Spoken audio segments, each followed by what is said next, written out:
Hi, we're here at the battlefield at Waxhaws, and we want to tell you a story about something that happened in Charleston's pursuit to get to this location. As they were coming into the backcountry, one of the things they wanted to also do was be able to find Continental officers who may have escaped from the surrender at Charleston.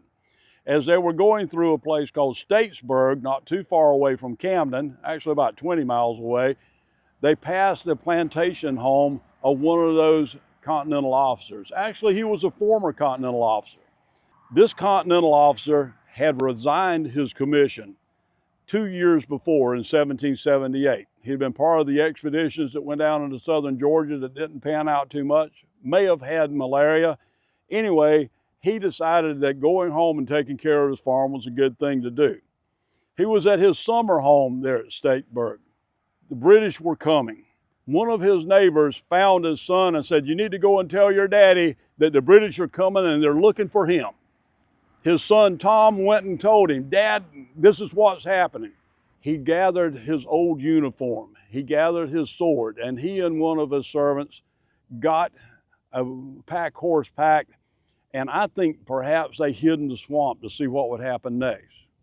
Captain Campbell of Tarleton's Legion goes in with his troop, and they stop at the house and they go in, and this officer's wife is there. Her name is Mary.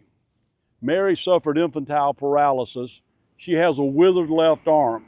She doesn't walk very well. She's pretty well an invalid at this point in her life.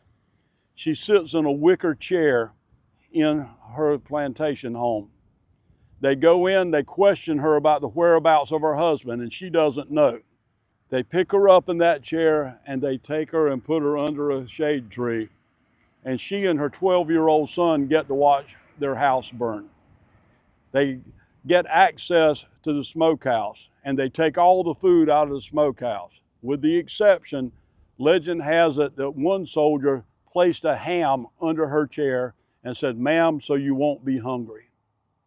That soldier left and went up to what was called the New Acquisition, what is now Rock Hill, South Carolina, where his former troops that he commanded came from.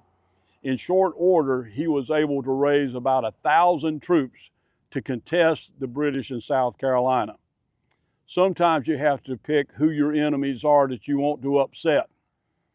Banastre Tarleton's troops just happened to stop and burn the home of Colonel Thomas Sumter, who would go on in fame later on here as being the Gamecock, a man who was not involved in the war at that time, that the British, riding roughshod into the backcountry of South Carolina, managed to incite.